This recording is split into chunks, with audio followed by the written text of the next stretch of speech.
403E, energy efficient construction. This is our first formal lecture on energy efficiency, which is CARB 2020. So we'll get started. Page 2. I want you to know this isn't a political statement. If you have strong feelings about this, we can talk later, but essentially we're going to run out of oil, fossil fuel, in 50 to 60 years. No question, we're never going to run out. There'll be little bits remaining here and there, but it'll be so expensive, us commoners will never have access to it. And for our intents and purposes, it's a finite resource that's running out within our lifetime, is all I want to say. But again, if you want to debate that, that's fine. We can do that outside of class. I also want you to know that oil is, even in today's standards, very expensive and very polluting to our environment. So it's probably not the best choice of material to use, whether it be building material or gasoline or anything in between. That's just a preamble that kind of helps set the stage for that. So, houses are robots that use gas instead So maybe I'm not answering the question, interrupt me for a minute. This is not part of the test, but it's been asked. So houses out west, but I'd say anywhere that use natural gas, propane, kerosene, fuel oil, furnace oil, any derivative thereof, it's all fossil fuel. It all comes from the same well underneath. It's just different layers of the same product. Is that fair to say? Yeah. Did that answer your question? So in terms of this lecture, I know a chemist would turn over in their grave if they heard me say this, but in terms of this lecture, it's kind of all the same thing. It's coming from the same pot, it's all expensive, it's all hard to get, it's all running out. So therefore it's only going to get more expensive and it causes great harm to our environment. Is that fair to be with that? Is everybody okay with that? Okay. If you look on page 4 and 5, we talk about milestones in construction, what they've done in foundations, what they've done in framing, what they've done in roofing, sheathing, etc. And most of them start in the 40s, and most of them end in what they say today, or around 2000. And you'll see there's not huge leaps in technology in terms of the environment. There's huge leaps in technology in terms of their strength, in terms of what is required for them. But in terms of energy efficiency, there's not much on that page. So cinder blocks, for example, for foundations, made a huge difference. But those are really, really old technology, and they're not energy efficient, etc. So good leaps and bounds here, but nothing in terms of let's make our houses more energy efficient. Danny? So what's the difference between plastic piping and copper piping? Please say that again. Like what's the difference between plastic and copper or pipe? Plastic and copper for pipe. So there's what's called embodied energy. So what every time we use energy, we're depleting the earth of its resources and probably putting in pollution. So copper, for example, has to be mined, has to be smelted, has to be formed, has to be transported. So each one of those is a huge amount of energy, huge amount of fossil fuels until it gets to your house and is a pipe. And plastic is the same thing, but the hope is that plastic is longer lasting. Yeah. So they're both awful. Like there's not, in my opinion, there's not really a debate. They're both depleting them, but one has a better life shelf than the other. And it's open for debate. I don't want to get into that because I'm not smart enough to. It's kind of the same thing as like people that debate like gas better for getting somewhere. Yeah, totally. And there's really valid points, like no question, smog and fumes from gas tanks are bad for greenhouse gases. There's no question that's warming the earth. That's no question that's harming the earth. I could say my electric truck, because I have one, is way better than that. And it is, but You still gotta the think- batteries are huge mining facilities. Yeah. Huge depletion on the earth. Huge amount of fossil fuels to make those batteries. And in 20 years, when those batteries are dead, what do we do with them? And we don't even really have an answer for that. And what's in those batteries? Lead and acid. How many people want my dead batteries in 20 years? I'll pay you to store them in your basement.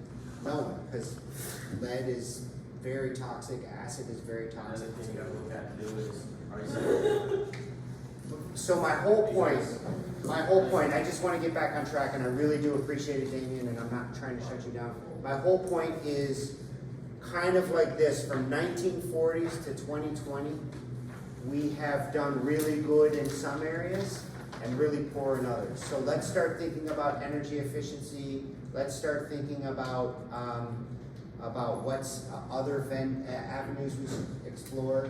And there's no one's gonna come to me and say, here's the magic bullet. I can save the earth and I can make everything better, because we're not there. I don't know if we ever will be. But my point is, with this book, is we should keep making positive steps. Is that okay to leave it at that? But you're totally right. There's a debate for everything, and at least we're trying to make it. Even if you think I'm a liberal hippie who should shut his mouth, you probably will say, yep, I'd rather spend $0 a month on heat in January rather than $2,000 a month. Who wants to pay $0? Who wants to pay $2,000? You raise your. And if you think I'm a liberal hippie, who cares? I still want to pay $0. So it still makes sense. It's still a good debate. It's still healthy and a forward progress in our society, regardless of your political and your thought pattern on that. Is that good to leave it at that? Okay. Page 12. There's a concept called house as a system. So we are really smart at building houses. I told you, I think yesterday or the day before, on average in Canada and the United States, when we build a house, it lasts for 90 years. So we are really, really good at building homes. We almost never hear of homes collapsing on us, like, whoops, that crushed that whole family in there. We built it 3 weeks ago and that's too bad. Like, that almost never happens. It's laughable that I say that. It almost never happens that a home has to be evicted within a couple of years because the roof is caving in and all that sort of stuff. So we're really good at certain things, making a very strong, safe home. We just need to. Case like that, where. Can you repeat? Start over. Have you ever seen a case like that where? Yep. Not as bad, like I'm saying in 2 years. There was a house halfway between Hunter River and Kensington, on your left if you're going to Hunter River to Kensington. Is it like a white old farmhouse? Yep, and it's leaning over. Yeah. But that's been vacant for 10 years. No one's done anything for 10 years, and it's still basically standing. I would absolutely say don't go in it, it's not safe, but it's still supporting its own weight. And we've done nothing but neglect it for a decade. So that's still standing by my point. Like, we're really good at building strong and safe. So we need to focus elsewhere. Courtney? The old, it's been taken down now because they're building on the property, but the old, it's closer to mind you, but the old place that's close to Buster's, the tire place, Oh, yeah. across from that, I went in there and I went up the stairs and everything. That place is actually in very good condition. It's just that the ground is so soft that the wall is sinking into the ground, but the foundation's still just sitting there. But the ground is so soft that the foundation is sinking in one way. Yeah. But the stairs, the roof, everything was in perfect. I didn't even hear a creak going in that. No, exactly. And that makes my point. So, okay. So anyway, so page 12, house is a system. kind of like Einstein, the theory of relativity, everything relates to everything else. So if I have a house, that I would suggest you could start thinking in this course as a house is a living organism, just like you and I. It needs care, it needs maintenance, and you can kind of think of yourself in that analogy as the doctor. What's going on, what's going wrong, and even the best built houses require human intervention. There's no roof material in the world that lasts forever. A roof eventually is going to leak. So we humans need to intervene, stop that leak. Think of that same analogy. If my roof is leaking, my home is the best home that's ever been built. It's going to take 50 years before it starts leaking, but it starts leaking. What's going to happen if I ignore it? It's gonna get worse. It's going to get worse. Not only is it going to get worse, so more water is coming in next year compared to this year, but everything inside is starting to rot. When it starts to rot, I get black mold. When insulation gets wet, it's worthless. So that problem going unchecked gets worse and worse and worse. If I have rot and my structural members, my roof starts to cave in, what's going to happen with my roof leak? It's going to get better or worse, etc., etc. So it takes human intervention. If I have pneumonia and I don't go get help, what's going to happen to me? Probably going to die. It's not my political standing. It's not I'm a weaker person than you. It's this house needs intervention just like a human. Damien. So, the roof, would you prefer the every 10 years version or the lifetime protection? A valid question. You're going to be the brains of this operation. These are very valid questions. So what's better is a roof inexpensive roof that we replace often, or a really expensive roof that goes longer? I'm not smart enough to give that answer. I know a metal roof lasts longer, so the initial gut reaction would be that's probably better for the environment because I'm using less metal over the lifetime of my house. But I don't know. That is if they build it properly. Totally. Yeah, there's a lot of room for We it. got rid of asphalt shingles, tar shingles, like what's on the roof of the dorm rooms over there. And now they're fiberglass, and they last about 20 years, if you're lucky. So let's say 20. Yeah. They last 20 years. And then we peel them off. Where do they go? Garbage. Garbage, the dump. But wait now, let's recycle them. What can we recycle them for? Nothing. They're garbage. They fill the dump. So is that a great use of time or resources? With my thought process, absolutely not. There's some scientists that can say you're wrong. Here's what we can do. I'm sure of that, but definitely they have a 20-year lifespan for their use for us. Then we're no longer interested in them. So, if you're working, what would be your work? If I had the money and my druthers, I'd put a metal roof on my house. But, I mean, like, while working, like, what would you find easier to put shingles? Oh, roof shingles. I said in the lecture before, we are our own worst enemies. I could build that with my eyes closed. That one kind of scares me and it's gonna take some thought and I'm not sure and I'm a little nervous. Roof shingles, I can literally put your roof on with my eyes closed with asphalt shingles. Metal roof, I've done 3 in my whole life. So I don't wanna scratch it, there's problems, you know what I mean? So yeah, totally. But that's on me. I'm kind of like that page 4 and 5. I'm good with that technology that's developed, and I'm very safe and quite comfortable to live in that box. But I'm suggesting, preaching to myself and you all, that we should move outside of that and do better for ourselves. Like if it were your mom's home, you'd want to be saying, "Mom, you should think about a metal roof because you'll never have to buy another one. That metal roof will outlast you, and there's a lot to be said for that." You know what I mean? Yeah. Leo. Why aren't houses here built with like bricks and cement? There's a whole story. Like we were hired by the Irish government to go over and show them how to build what we build, and it never took off because they all looked at us and said, "You're building on a wood?" Yeah, watch this. You're building on a wood, and we never got past that. They said, go away. It's not brick and stone. We have a very wet environment and a very salty environment, and if your mortar mixture isn't perfect, it's very harmful and degrading to that. And then that's the comfortable box that us carpenters live in here, is we build out of wood. And for you to say brick, I don't know how to do that. I don't know what you're talking about. You know what I mean? So that's kind of the answer. We're complacent. Anybody else? Sorry, I know I didn't really answer your question, Leo.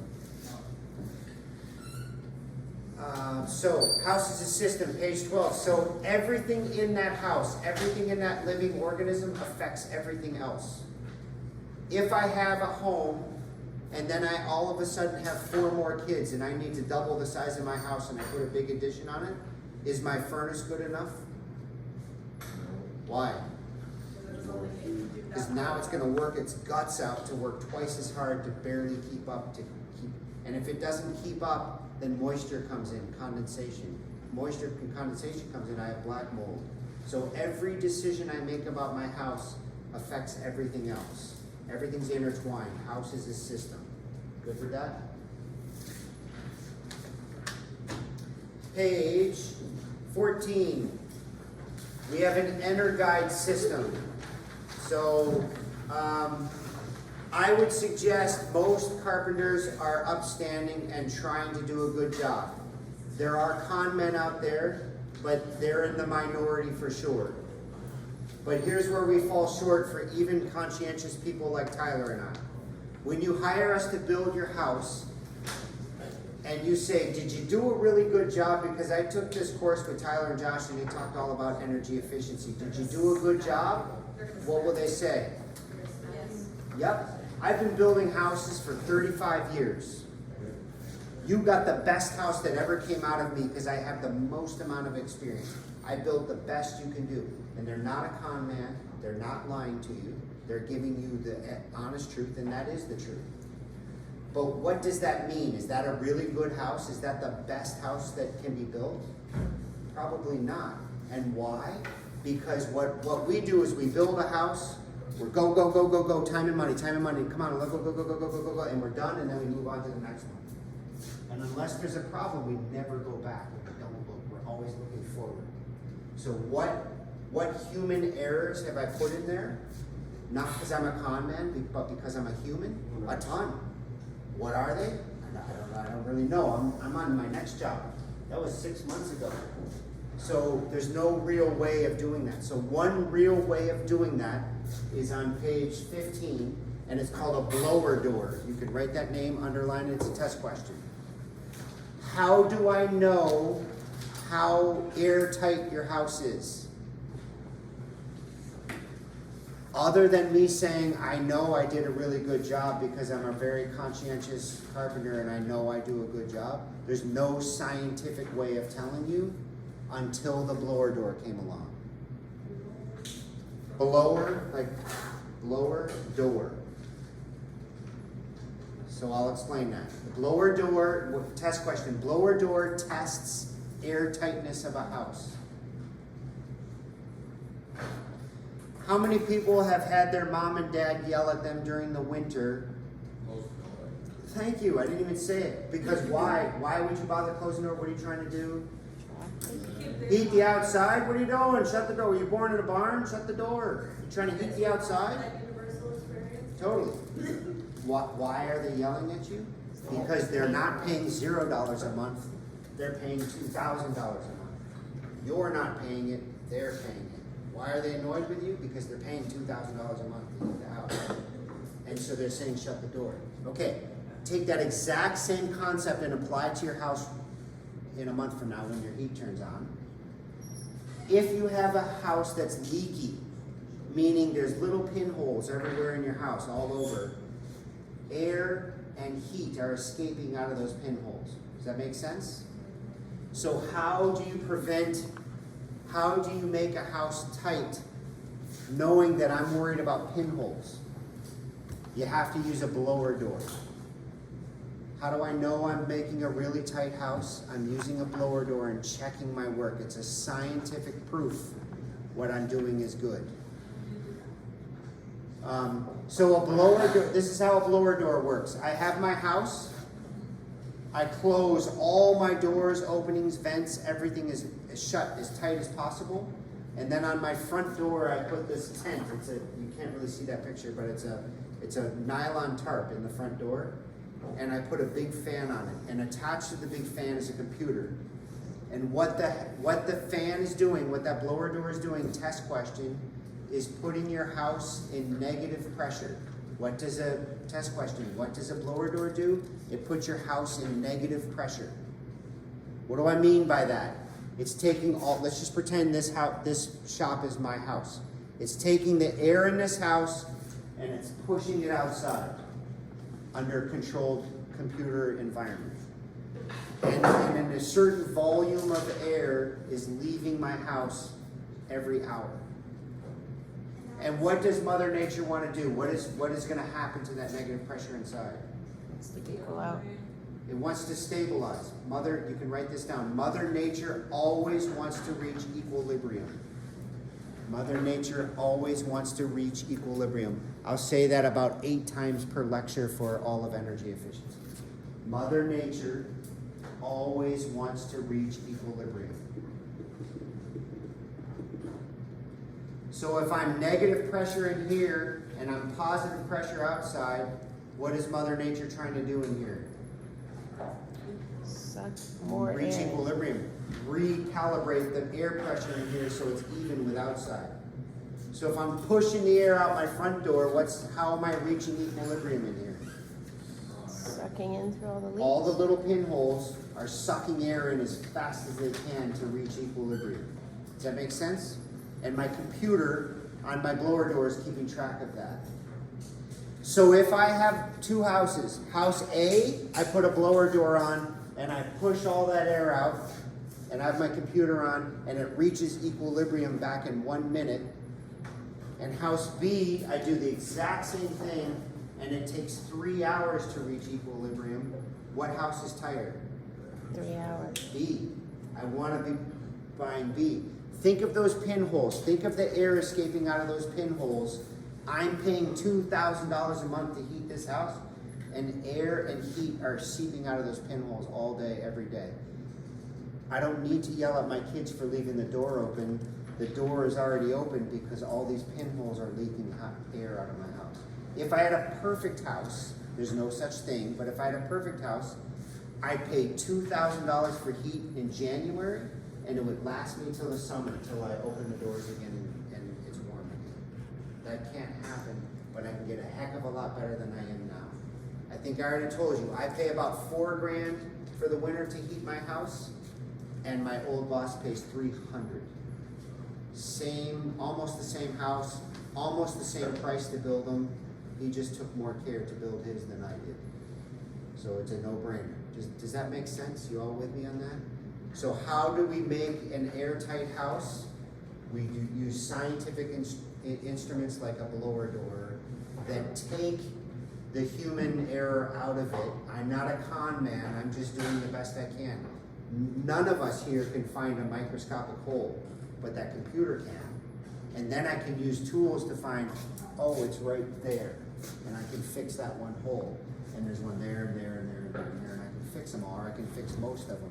And then I have a much better house. Like ESET, are they being, or like going to be trainings to do? Yeah, yeah.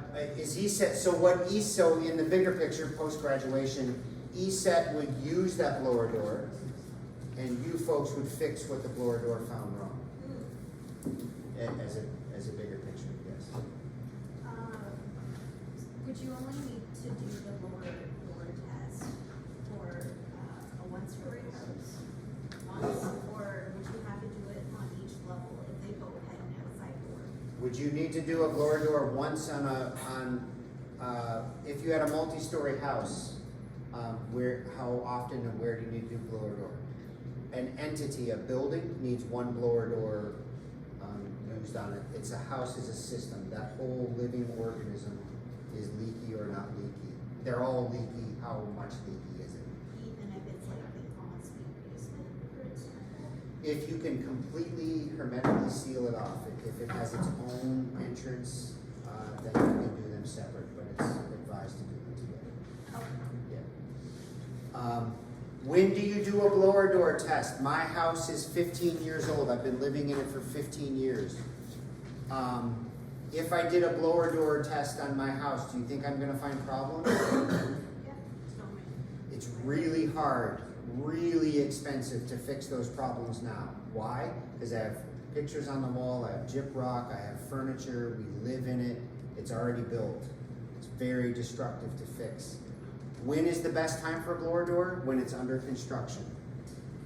Why? Because there's no gyprock on the walls. I can find those pinholes, I can fix them. That's right, all the construction people are on site now. We're building it, so now it's the time to build it better. Page 16, ACH, you can write that down, ACH. Air changes per hour. When I'm doing my blower door test, the computer's gonna spit out a whole bunch of information, but the biggest, most important piece of information is the building we're testing right now has an ACH, air changes per hour.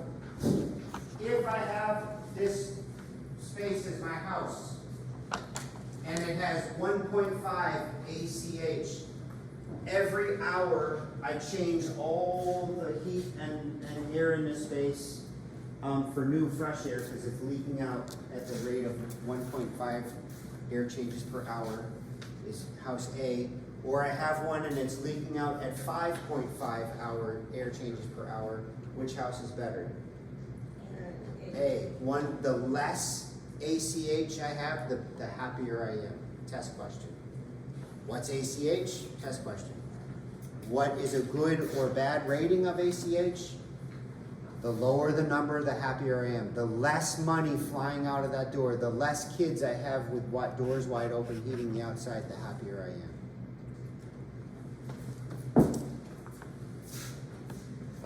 Page 17, we're getting better. So what we have is called an EnerGuide rating. That's page 17. It's a sticker that goes on your fuse panel box, and it shows exactly how your house performs. I don't know how many of you have purchased a car or a refrigerator or something like that. I've warned you all multiple times not to become an old man. If you're buying refrigerators, it's a warning sign, it's too late. You're an old man. However, when you buy a car or a refrigerator or something like that, there'll be an EnerGuide rating. If you buy this fridge, here's how much in dollars you should expect to spend to plug this thing in every month. If you buy this car, here's the mileage that you'll get with this car compared to that car or that car or that car, right? If I have a Mustang, I'm gonna go through a whole lot more fuel than if I have a Kia, right? That just goes standard. And we've had stickers on fridges and cars since before I was born. I don't know the answer of when. And no one here, I'm venturing a guess, has ever seen a sticker on a house. Just food for thought. Can you say something, Brady? How much are you gonna spend on a house or a car or a fridge? Which is probably your biggest investment? Fridge. House, by far. For us, middle-aged, middle financial group, Well, our biggest investment likely will be your home. The most amount of money and energy you spend on something will be your home. The only thing all of us agree on is that we haven't seen an EnerGuide sticker on is our home. That's ridiculous.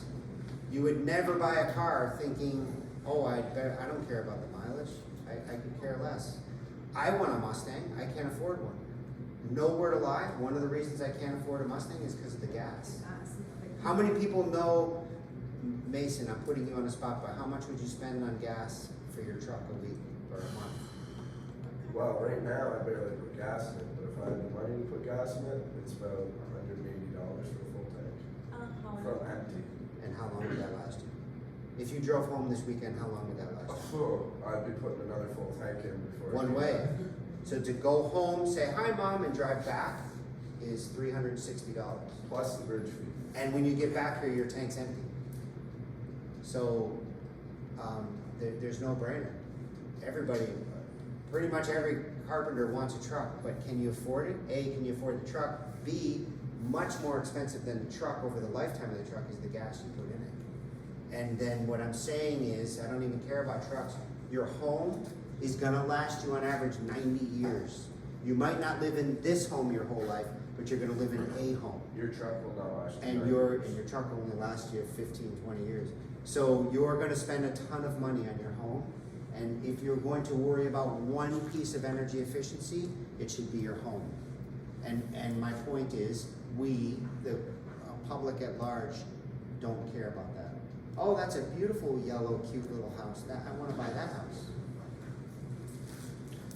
So who does these ratings and who tells you what you can do about it? So now Office of Energy Efficiency, the provincial government, will do a rating. Very quick, we can talk offline if you're interested, but basically they'll offset the cost. It costs about $750 to get an energy audit. They'll offset it because it's such an important piece of tool and it'll only cost you $100. There's multiple companies that are certified to do it, and then there's multiple companies to fix the problems that energy audit finds. And I can help you through that. I can help all of you through that process later. Do you have inspectors come in this one? No, inspectors, when you get your house built, inspectors are an integral part of it, but they look, is the wiring gonna burn your house down, or was it done right? Done right, you're good. Is the framing done right, or is it gonna collapse and kill people? It's done right. There's no mention of insulation, no mention of blower door. To be perfectly honest with you, most inspectors probably wouldn't even know what you're talking about. So that's on you. That's your. Which again, I would say is a flaw in the system. Back to page 17. That number you can see on their sample is 170. That's how many units of energy you're gonna use to run that house. The ideal number, what we'd all love, is 0. You can write down net 0 means at the end of the year, you will have paid $0 to run your house. And the higher the number, so that's on the left of those arrows, and on the right is an infinite number. The more bigger that number, the more you're spending per month. So net 0 means, so the test question is, net 0 means 0 energy at the end of the year, $0 for your energy at the end of the year is the best.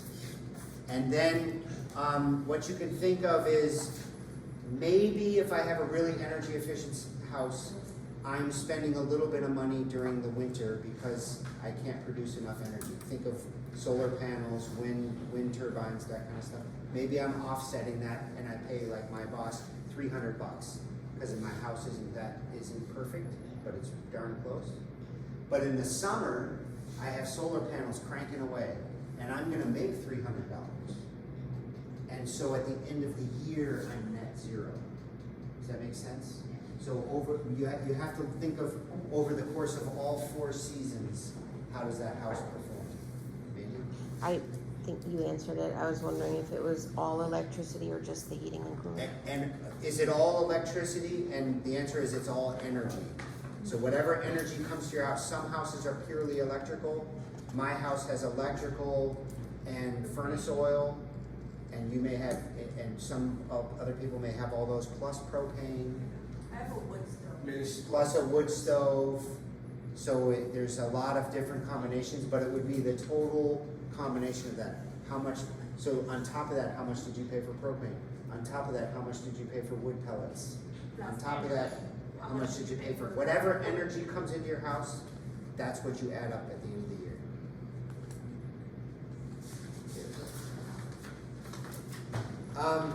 Page 23, perfect segue. I have 3 ways energy comes into my house. It's a test question. Purchased, solar, internal heat gain. Purchased is pretty obvious. We just talked about it. I'm paying Island Petroleum to drop off 400 liters of gas. Anybody know how much 400 liters of fuel oil costs? About, 900? yeah. Too much. Yes, the answer is too much. How many people want to come home to a $1,500 bill tonight? No one. But, so I have purchased energy. Could be propane, could be split logs, could be wood pellets, could be furnace oil, could be gasoline, could be electricity. I'm paying someone. I need to heat my house. I want a warm shower tomorrow. Here's some money. Purchased energy. Solar energy. What does that mean? Solar panels. Solar panels is one. I can have solar panels, and there's two different kinds. I can turn the sun's energy directly into hot water, or directly into electricity. Either way, I'm using those panels and getting free solar. It's not free because I had to pay for those panels, but it's offset and it's significantly cheaper. At some point. Solar. You pay There- the tax and everything gonna be free. That's right. There's one other part of solar, so there's two different kinds of solar panels. I want you to know those.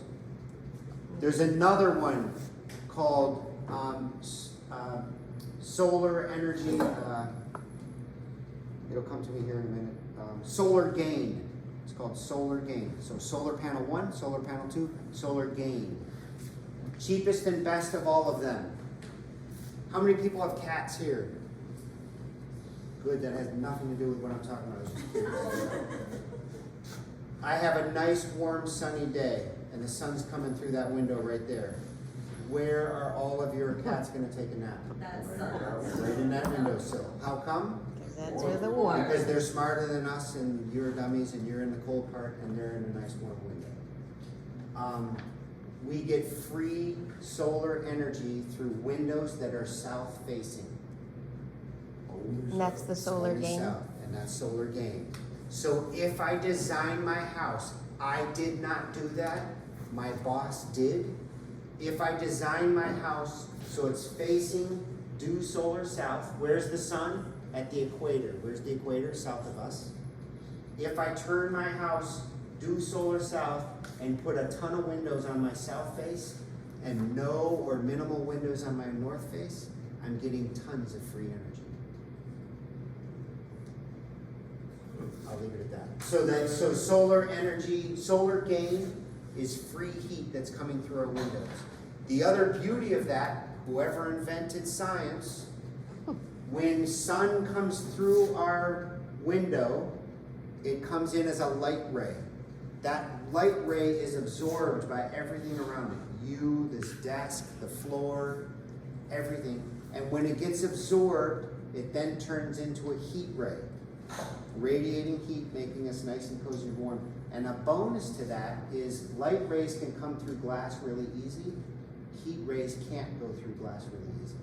So easy to come in, hard to go out, perfect for us. Unless you have a bunch of holes. But we need to design our houses. My house was not built that way. My house was a cute little picture on a drawing. We said build that, and that's what was put in. Okay, you with me? How happy about it are you? All right. So number one king is air movement. If I can control air movement, I am having the best house I can. How am I judging air movement? By a blower door with air changes per hour. King is air movement. What page are we on for that one? I just added that in. You just Right made there. another. I'm on page 25. How does heat move? So if I have those pinholes, how is heat moving? There's three different ways. Radiation. So if there's a potbelly stove, if there's a wood-burning stove, you sit next to it and it's going to put you to sleep immediately because it's radiating out beautiful heat and you're nice and warm and comfy. That's radiation. Convection is, we all think of this, hot air rises, cold air sinks. It's convecting. Hot air rises, pushing hot air up, which is pushing the cold air down. Hot air rises, cold air sinks. Hot air balloon goes up, convection. The next one is conduction. I always think of a police conductor stopping traffic with their hand. Stop conducting. The conductor is conducting traffic. And if I touch something hot, I'm conducting that heat into my hand. I'm burning my hand. So I'm conducting with touch.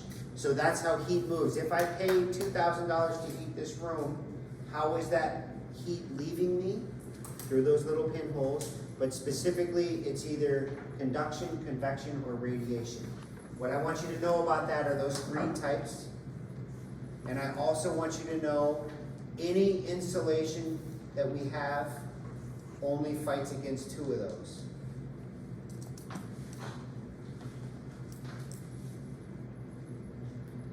So in my attic and in my walls of my house, and I dare say everyone here, you have pink insulation and some kind of fill in the top.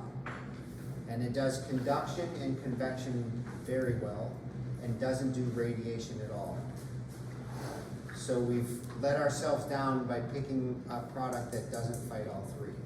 We're at best, we're 66% on that test because radiation is still leaving heat out of our house. Does that make sense?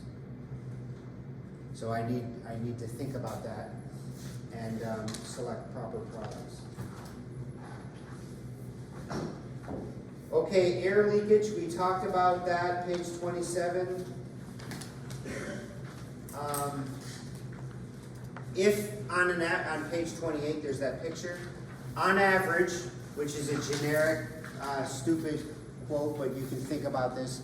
On average, like my house, an average house, probably what we all live in, pinholes accumulate a square meter hole. If you had a perfect house, and then you cut a square meter into your wall and left it open all winter, that's essentially what those pinholes are doing collectively. Big difference. Sorry, could you explain on I have, if all the pinholes in an average house add up collectively, if I could add them up and put them together in one concise spot, it would be like a square meter cut into your wall of being wide open to the, kind of like back to yelling at you, why. All right, page 30, to make matters worse. We live in PEI. PEI is a very windy spot. When we have wind, Mother Nature always wants to reach equilibrium. So when I pay money to heat this house and I have a cold January storm, my wind is pushing on the house from my south, so it's pushing cold air into my house. But it's worse than that, because if air is getting pushed into my house, what kind of pressure do I have in here? Positive. I'm adding too much air, and that air is very cold, and I don't want that cold air in, but it's being forced in by the air. Yes, on a microscopic level, but cumulative, it's significant. And on my north side, now I have too much pressure in here and it's cold air. On my north side, what do you think's happening? Mother Nature wants to reach equilibrium, so the air is escaping. Not only is it escaping, it's being pulled out. If you look at that picture on page 30, I'm pushing on one end from wind and I'm pulling on the other. Mother Nature, us just sitting here minding our own business, Mother Nature is attacking the heat in our house. Pushing cold air in, sucking warm air out. That's called wind effect. I want you to know that. Page 30. Page 31, to add insult to injury, stack effect. When I have a multi-story house, Shannon was asking about that. I have multiple stories. Should I do multiple blower doors? No, preferably you do one. But the problem is with convection, if my basement is nice and warm, where's that warmth gonna go? Up to this first floor. Perfect, because that's where my bedroom is. I'm happiest. But where's it gonna go after that? Up into the attic. Or let's say it's a two-story house. Now it's in the attic. Am I pumped about that? No, because it's wasted. Not only that, but my heat is going up, so what's coming down? The cold air in the attic, where's that going? To your room. Down to my bedroom. Now I'm bummed. And so it's that cyclical effect, and that's called stack effect. Wind effect is left to right, stack effect is up and down. And those arrows, if you're like me, you can see it better with pressure. Now to add insult to injury, page 32, I have to have by code, I need a heating source because we live in PEI. Why we decided to live here, I don't know. But we need a heating source. So now I need a chimney. What's my chimney? A big highway for air to go through. So warm air is going to go up my chimney. What's going to come down? So I have stack effect, wind effect, and backdrafting. Wait, so how about she's not good area? Ask me again. No, is a chimney a bad idea? No, it's code. You have to have it. You will literally die or asphyxiate if you don't have it. But we need to be aware of it and make certain precautions. At this point in the lecture, at this point in the program, we're just learning it's a problem. We'll figure out what to do with it. You have to have one. If I misspoke, it's against the law not to have one. You will die with CO2 by not having fresh air come in. But you have to be aware of it. That it's what I call a necessary evil. We have to have a chimney so we can live, but that darn thing is sucking up hot air and bringing in cold air. So we're aware of that. There's a problem. Now we need to be smart and figure out what we're going to do about it, which we'll get to later. Good? Okay. The next thing, on page 35, king is air movement, queen is moisture. Do I want moisture in my house or not? No. Moisture is evil. Controlling moisture as queen is the second most important thing. Keep all the hot air I can as long as I can, air movement. Keep moisture away as best I can. The problem is we chose to live in PEI. PEI is a moist, wet environment. If we're not attacked by water, we're attacked by snow and ice, and eventually that snow and ice will turn to water, so no matter what, it's water. And it's salt water, so it's insult to injury. How does water move? We got to fight against water. Josh is saying it's really important. So how does water move? Gravity. There's 4 different ways, and I want you to know that. Raindrops are going to hit me on the head. Gravity. Capillary action. If you dip a piece of tissue in water, you'll see that water go up, wick up that paper. You can all think of that happening. So what I'm saying is ridiculous. Gravity's bringing water down. Capillary action is bringing water up. So we're attacked from both ways. Airflow. Air is full of humidity. If air is coming in and out of my house through pinholes, that air has moisture in it. Diffusion. You probably all had the science experiment in high school where you had a membrane, you had sugar water on one side and fresh water on the other, and by the end of the day they were both sugar water because water diffuses through a membrane whether you like it or not. So basically nothing's waterproof. Not even waterproof paper. Yeah. Gravity, capillary action, airflow, diffusion. Good with that?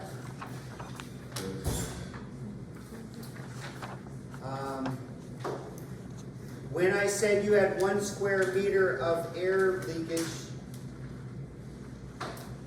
30 liters of water, I'm on page 38, I'm sorry. 30 liters of water can go through that hole.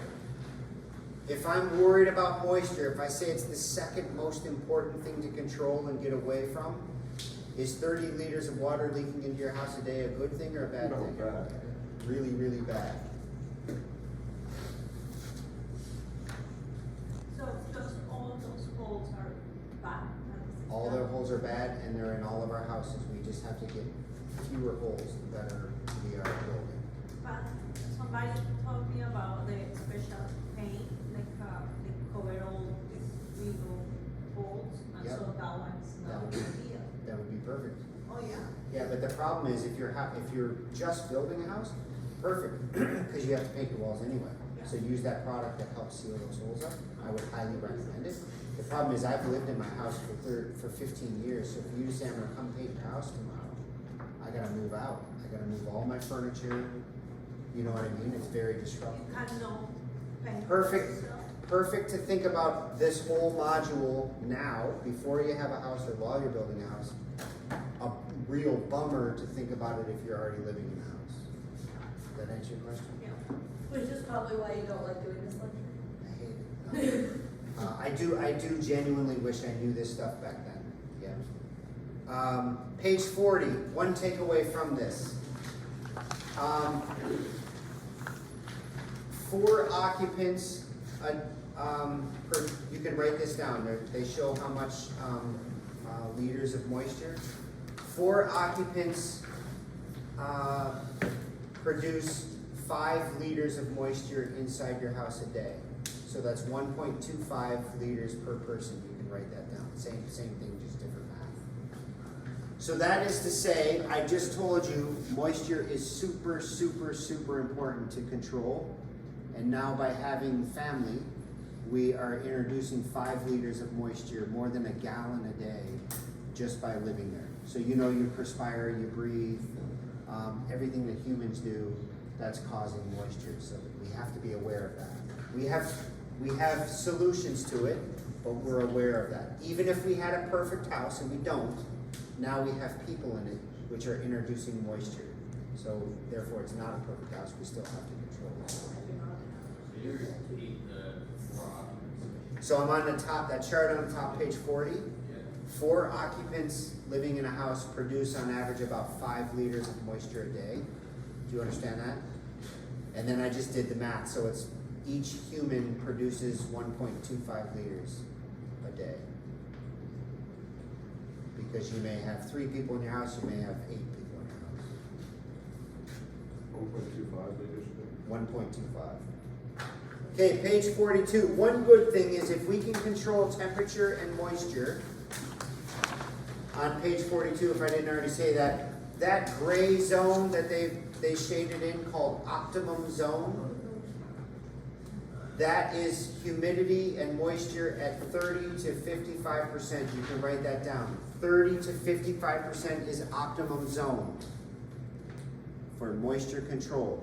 Why is that optimum? 2 reasons. Test question. Humans are most comfortable in humidity 30 to 55, and all the awfuls are not comfortable.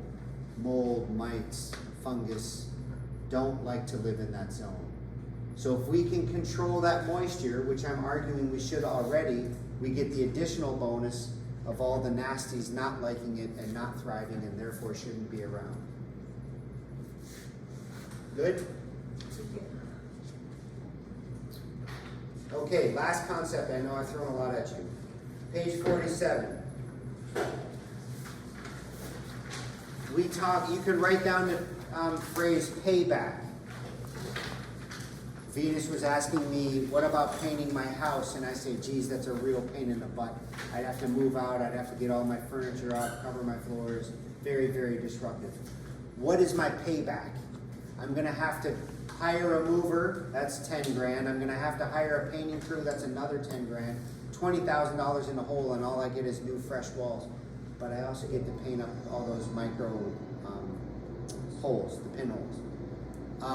So when I invest in something in my house, again, I'm not a liberal hippie, I don't want to hug a tree, I'm thinking dollars and cents.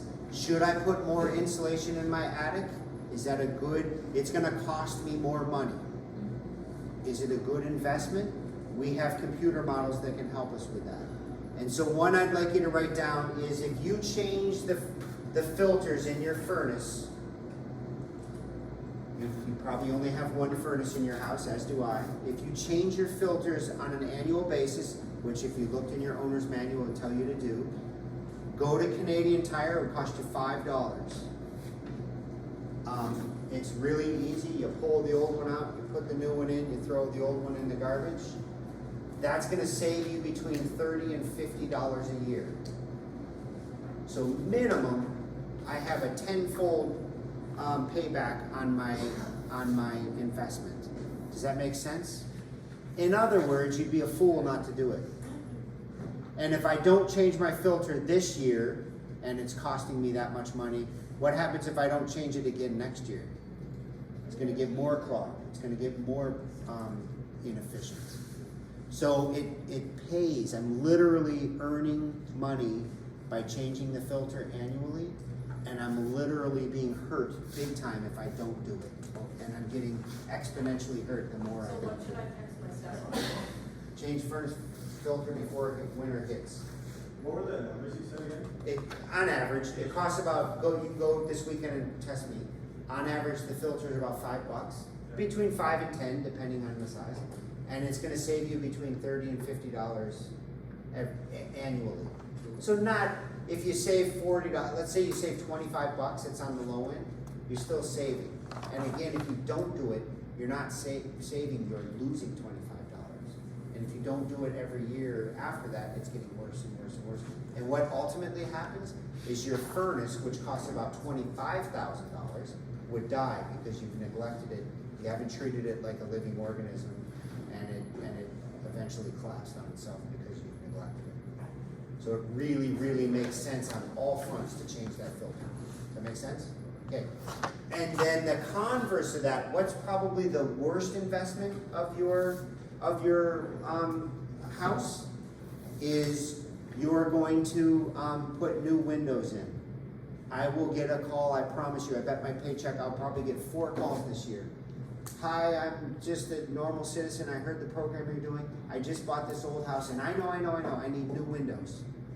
And I always say, I doubt it, I don't think so. On average, a custom-made window would be between $1,000 and $4,000 per window. You probably, if you go around in your house, you probably have about 40 windows. And each one of those has to be pulled out, reinstalled, and if I'm looking at this wall, what's the most energy inefficient portion of the wall? The window. So if I put a brand new one in at the cost of $4,000 per pop, what's the most, after I'm done, what's the most inefficient part of that wall? Your windows. I'm no further ahead. I'm actually way behind because now I'm in debt. I had to take a loan to get $40,000 to get those windows. So it's probably your least best investment. So we want to talk about financial payback.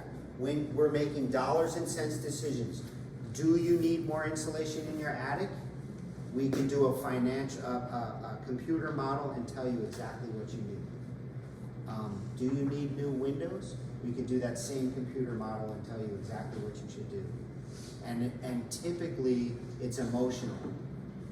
Who wants a brand new stainless steel fridge that has a TV on it and has an ice maker and all that? Honestly, I'm fine with mine. Or who wants to spend twice that on new insulation in your attic that all your neighbors would be envious of? No one cares indeed, right? It's not very sexy. Put more insulation in your attic, but it's way more better investment. You're never going to get any money back on the fridge. It's going to depreciate the minute you buy it. You're going to instantly see savings if you put insulation in your attic. Does that make sense? Okay. Do you want to take a quick 10-minute and then we'll regroup and do our cutting board? Yeah.